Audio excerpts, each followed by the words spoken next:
By the end of this video, you'll be able to understand and implement how to throw 3 different variations of your lead hook. The way we're going to walk through this is I'm going to show you both from this perspective and then also from this perspective of how you should throw your lead hook.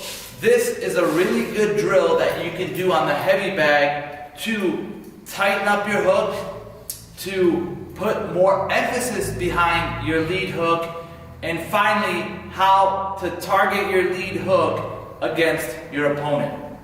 So the very first hook that we're going to work on is a long range hook where we're going to shift our body into the punch.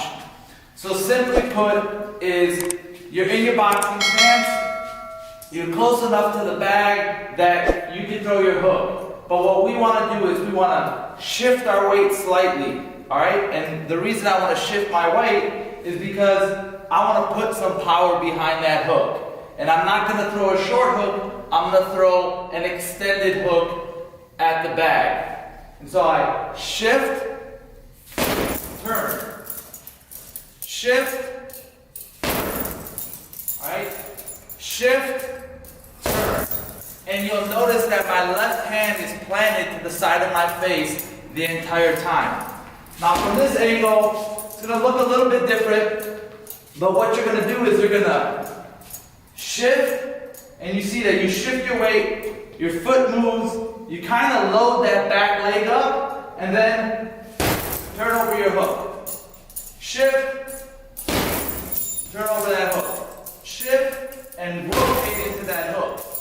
And the reason you want to rotate into that hook is because you want to put power behind that shot. And as you shift your weight, you use this hand to guard yourself, because if you're a southpaw like myself, fighting against an orthodox fighter most likely, if I just go like this, I'm completely open.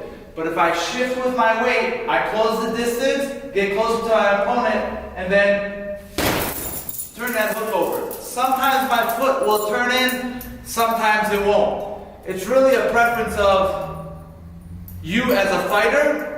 But as a beginner, if you've never done this drill before, I'd like you to turn that foot over just a little bit so you get a little bit more emphasis and bring that hip into that hook. Now the second hook that we're going to work on is simply, you're in your boxing stance, and this time we're not going to shift, alright? We're not going to put any of our weight behind it. All we're going to do is we're going to lead with the hook.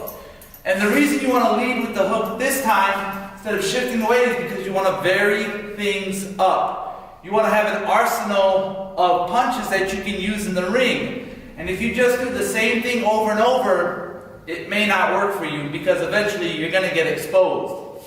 So the next variation of the hook that we're going to work on is still going to be a long extended hook. And all you're going to do is you're going to try and feint with the left hand. So feint, turn. Alright, I don't turn my leg, I don't turn my hip. I'm just slightly doing this. I'm going to feint. See my foot turn that time because I wanted to put a little bit more emphasis behind that hook. And for me, when I throw my hook without shifting my weight, I like to keep my fingers down, palm down. If you want to keep your fingers and palm towards you, that's completely up to you, as long as your proper mechanics are behind that punch when you're shooting it. So I want to feint. So it's somewhat similar to what we did, but it's a little bit different because I'm not loading my weight. All I'm going to do is it's a long hook, but very tight and crisp. I'm not turning into the punch completely over. I'm stopping as soon as I hit that bag. So it's a crisp, sharp hook that you're landing to the outside of your opponent. Boxing stance. So it's more of your shoulder and your upper body rotating into that punch while you're doing this. Now from this angle, it's going to look a little bit differently, so you can see the mechanics of the hook and the feint. So on. My hand comes back. And the reason you want to feint is because sometimes if you have built a rhythm of shooting your left hand, your opponent may either bring his hands up, so he's going to expect to block a punch this way. So if he brings his hands up to block a punch that's coming down the middle, you have an opening around the outside with your hook because now you're reaching around with that hook. And as I said, it's a longer, fully extended hook, and it's not a short hook. So let's go through it one more time. We're going to feint really quickly. One more time. And so that's what you want to do is you want to feint, get your opponent to bring his hands up, or to bring his hands a little bit forward, and then you want to reach around with that hook, come around the guard, and land on the side of his head with that hook. The third hook that we're going to work on is the short hook. It's a short, tight, crisp hook, and the way that you set this up is you need to be close to the bag when you're setting up this hook.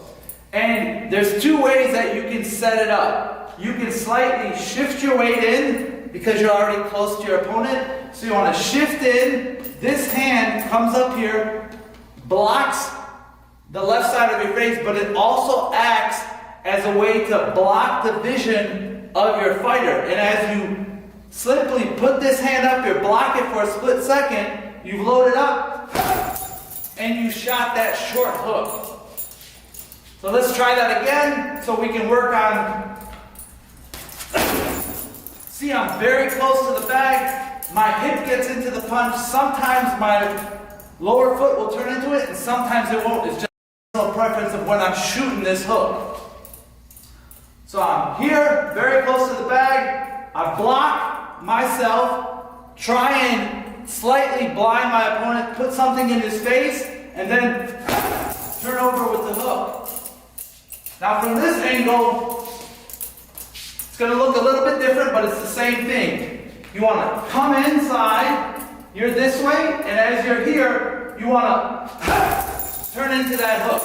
It's much more of an upper body hook. You're rotating more so with your glutes and your abdomens than you are so much with your feet. You still are loading your foot a little bit because you're here. But the beauty of this punch is that it's very short, crisp, and tight, and you want to cut, and you want to catch your opponent off guard. So I'm here,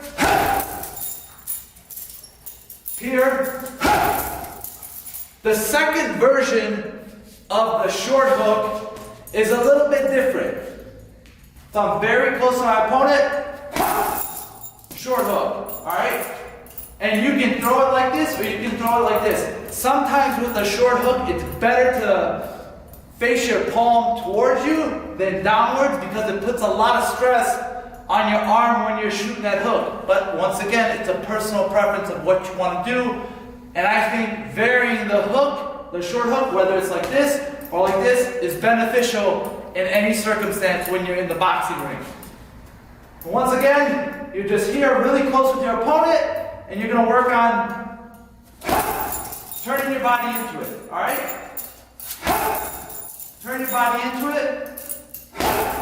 Turn your body into it. Let's take a look from this angle as we set up that short hook when we're inside with our opponent. Close to my opponent, and I'm just going to rip my lead hook.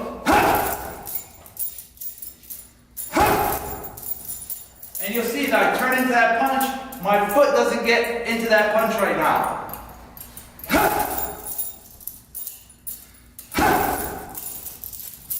Now the beauty of leading with the lead hook is that it varies things. You're not just using your jab. And as you drill these hooks, you'll notice that sometimes your front foot will want to turn over, and sometimes it won't. It's a personal preference.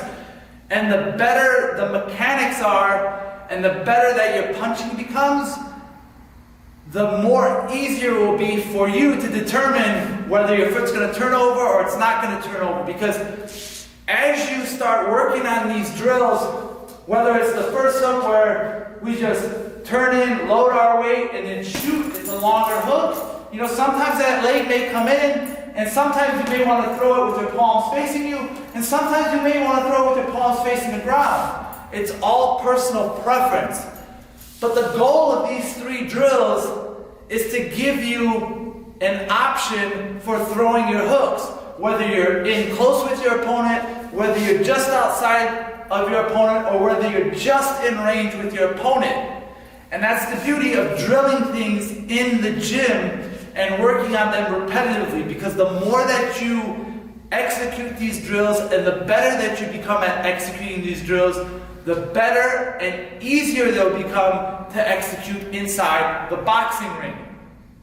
What are your thoughts? Let me hear them in the comments down below. If you're new here or if you're old here, don't forget to like, share this video, and make sure you subscribe to Pallet Boxing.